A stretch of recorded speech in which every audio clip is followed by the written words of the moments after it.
Letter from the postmaster that she had written to in Washington, D.C., and this is the original envelope, and she's asking them to confirm that she was the first in West Virginia, but they also confirm where her rank was in the United States, and they're saying, yes, we confirm that you are the senior active woman rule carrier in West Virginia, but because of the great amount of clerical time that it would take to prove otherwise for the United States, they are not able to do that, but that they will confirm that she was one of the first. And we have found out since then that we think there was 3 in the United States before grandmother. What I did learn recently from another program that I went to was that rural-free delivery really took off more in the Midwest quicker, even though it was started right here in Jefferson County. So the other women were more from the Midwest. And grandmother was the one from West Virginia when she took over the route of Melvin T. Strider. Okay. You know, when your family first came here, like how many generations are you in the county now? Or were you somewhere else before here? So and that is this lineage here, and let me see if I can exactly figure this out. I think I can. So my grandmother is only first generation in the United States. Her father was actually born in Canada. And a lot of Scots migrated to Canada. A lot of Scots migrated to Canada. So they actually, this was still Virginia, of course, at the time. And they settled down in the Luray area. And that's where a couple of my grandmother's siblings were actually born, was in the Luray area. But the rest were born right here in Jefferson County. But my grandmother and her grandparents are all buried right here in the cemetery in Jefferson County. Which cemetery is that? At Zion or? No, not Zion, but Edge Hill? Edge Hill, yes. And then they were Presbyterians. And the Presbyterians here at the very old Presbyterian church, since they lived right across the road from it, this is a picture of my grandmother's parents and grandparents in the Edge Hill Cemetery because they were the caretakers. And so they were out there in this winter scene, and then here is a monument that's in the cemetery. So we can track exactly where this photo is in the cemetery. Amazing. But they also had a garden center here in Jefferson County. And where was that? Because that was a very well-known garden center. So that was my father's garden center, but before that, my grandmother's family had a little garden center and seed shop right here on Liberty Street. Yes, because it's 5 generations. The family from Scotland, then they went to Canada, then my great-grandparents, then my grandparents, then my father and me. All had something to do with either horticulture, agriculture, or floriculture. Do you know if there's any photographs of the shop or the business here? There is a photograph of the flower shop because that was much later. That was in like the 1950s. But I don't know of a flower shop, a picture of the garden center. But when they were getting ready to tear it down, my dad and I went over and we scavenged around in amongst a bunch of old ruiny stuff that was on the ground. And we actually found a receipt from a flower wholesaler in Baltimore that was still in business. I own a flower shop that I was dealing with. They were in business 98 years. So my great-great-grandparents were buying flowers from the same company that I was actually buying flowers from many years later. So it's such a small world, but I don't know if I have a picture of that. I have to do a little more research to see if I could find something. Yeah. And where was your dad's shop? So my dad then... And what was his name? His name is William Baker Jones, Jr., and he was born in 1934 here in Jefferson County. My grandmother actually gave birth to one living child, She had a stillborn child prior to my dad. And so she carried mail that morning. She went home. Her mom had fixed her a little bit of like a late lunch and told my grandma she was heavily pregnant, that she should lay down and rest. And that very day, that night, my grandmother delivered my father. And 2 weeks later, she was back onto the mail route, and my grandmother my great-grandmother helped to watch him while she continued to carry mail. She was a very independent woman to be doing that in 1919, where most women, it was frowned upon if you worked outside the house. But my grandmother did not care about that. Mm-hmm. She was a very independent woman, and she seized the moment, basically. Mm-hmm. And she got very fortunate. And because of that, she was able to acquire, lots of different properties in Jefferson County. Mm-hmm. And she loved her Jefferson County from the day she died. Yeah. She just loved it. Was she living with her mom when your dad was born? No, she was, grandma would come over to mm-hmm. the house and keep an eye. And after that, then she got a permanent woman from town. Her name was Miss Julia. And she was my dad's caretaker. She cooked the meals, cleaned the house, and did all of that for almost 20-some years. Mm-hmm. And stayed with my grandmother and took care. I wished I knew more about Miss Julia's family, and I don't know. She was a black lady, and she loved my dad to death. And my grandmother would come home, and she would tell the stories that Julia would have put my dad's hair in little pin curls all over his head, because he had very black, coal black hair, and he had a lot of hair. But Dad, he's deceased now, but before he loved Miss Julia, and my grandmother even had the kitchen of the little house remodeled, and Miss Julia was even shorter than my grandmother, so she had the sink put in to the level for Miss Julia. And that's always been the story, because we're tall and we'd be bending over to do the dishes, and we're like, Grandma, why'd you do this? She said, well, I didn't do it for you all, I did it for Miss Julia. So she had this sink put in, and so my grandmother. Your grandma was living where when your dad was born? 704 South Samuel Street. 704 South Samuel. Mm-hmm. Okay. Yes. And who else?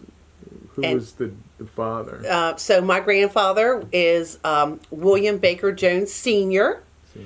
And he was originally from the Virginia. It was all Virginia back mm-hmm. then, and his family. And his family was the his women's side of his family were the original DAR members of the Leetown chapter. Mm. And so I've been asked to be a part of different things. I have not joined anything like that at this time, but not that I would be opposed to, but that's like another whole, the Joneses. They were from England, and they were the Episcopalians. So that's how I grew up in the Episcopal Church, and so did my father, mm-hmm. even though my grandmother was Presbyterian. And went to the First Presbyterian Church her whole youth life.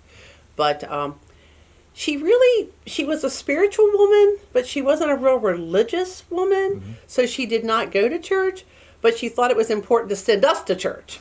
So we would walk from 704 South Samuel Street down to Zion Episcopal Church, ever since I can remember. And Mrs. Faye Davenport, who was a local name here in town, she was our choir director. And we would be little songbirds for her because we loved Miss Faye. And she was so above her time that she took all of us rowdy kids down to the Ford's Theater. I will never forget that. And we got to see a play at the Ford's Theater.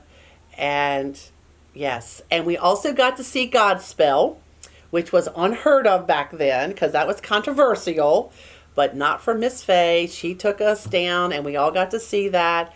And but the next day we were always doing our church songs and whatever she conjured up. But where was Godspell? Was that in? That wasn't in the Fords. Where was? I don't think it was in Ford's Theater. It was someplace else. Yeah. But I remember I was so mesmerized by looking at the booth where John Wilkes Booth and and our president Abraham Lincoln was murdered, that I could barely even remember what was even playing because it was just so, I was so spellbound Just by right it all, there. right? Yeah. But Mrs. Perry, Wanda Perry, was one of my Sunday school teachers and one of my dear friends, and I went to school with her daughter, and we used to go out to their farm and ice skate. You know, the original the place pond. where she still lives, Mrs. Perry, or she was still living there even she's after. still there. Okay, and we would ice skate on that pond, and my dad was a big ice skater.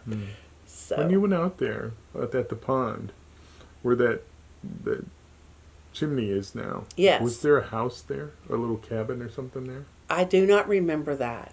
But what they would do, there would be so much ice skating going on that they would actually flood that a little bit so it would ice over and be smooth again. But you could actually see the goldfish underneath the frozen water, which is true. We had, my husband's a farmer, and on the farm we had the watering troughs, and he would have goldfish in there. They would winter over all year out there because it was insulated, just enough, right? So when Mr. Perry died, I wrote Mrs. Perry a note, and I referenced seeing things and ice skating, and she wrote back, "Remember the fish under the water, the frozen water?" And I said, "Yes, I do remember."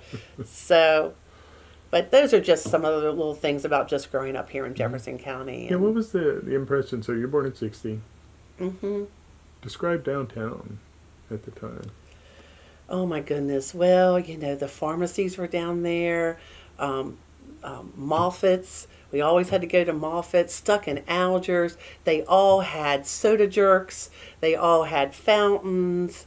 But it had all the stores here, too. Oh, so yes. you didn't really have to go. You didn't have to go anywhere. The White's Market was still down there. That used to be an old funeral home. J.C. Penney's was down there. The Washington Specialty Shop was there.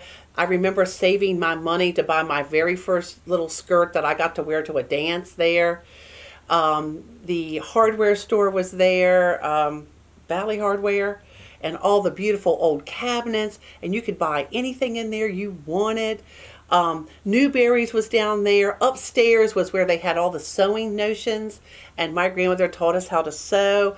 We would beg to go down there and buy the newest fabric, the sewing notions. We loved that. Rosen's was across the street. They sold the shoes. You didn't have to go anywhere to get your shoes. Was the theater still? I don't remember the theater, but the jewelry store was still there. And what was it where Charles Washington is now? Was that the new, the restaurant? What was New Central? there? Well, Or see, was later on it was the Chinese the restaurant. Chinese restaurant. But I'm trying to remember before that. I don't quite remember. I moved out of the area when I was 20, so that would have been like 1980, roughly around there, and went to Berkeley County.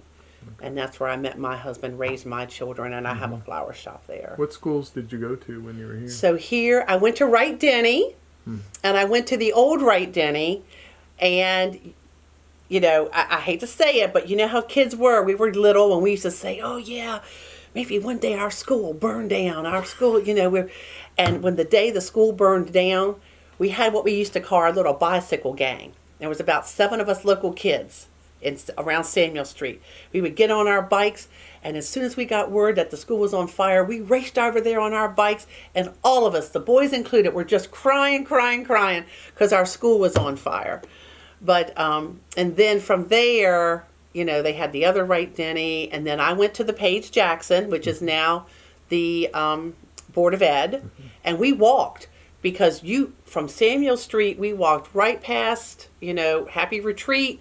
I knew the Gavins. We all went to school together. We'd walk over, and then I was one of the first ones out at Jefferson High School. Not the first class, but I went to Jefferson High School. Okay. And then I went to Charlestown Junior High. Back then it was called the Junior High. So that was over off of Jefferson Avenue. So those are the schools that I went to here. Okay. But we walked.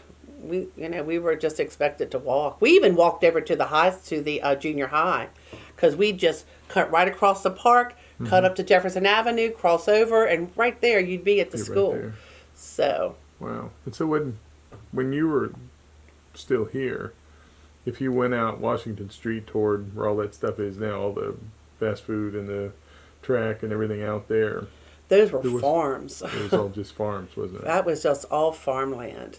Because after my grandmother retired from carrying mail, she loved antiques and she loved the history, because the gallows where John Brown was hung was right on South Samuel Street.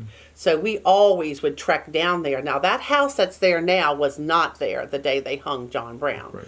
But the day they brought him from the jail on the wagon down there, and there's a big plaque there. Well, we thought we were the tour guides of Jefferson County. I just have to admit that. And people would want to know about things, and Grandma would say, well, the girls will take you. The girls will take you. So we'd go down and this and that. And but that was all farmland. But back to, so when my grandmother retired, she went to work at an antique shop in Harper's Ferry. It was called the Molly Rebel. That wasn't Mr. Hardy, was it? No. I'll think of it here in a minute. The woman was a hairstylist here in town way back when. And she was over there on the building where the Spirit of Jefferson kind of was. But she had this antique shop down there too. So my grandmother ran the antique shop. So then my grandmother helped to raise us. And so she hauled us down there. And then we thought we were the tour guides of Harper's Ferry. So we would roam Harper's Ferry, roamed Harper's Ferry like you would not believe. And later on, I actually got a little job with the Harper's Ferry interior design. And I did silk screening with the Park Service. And I was one of their little apprentice.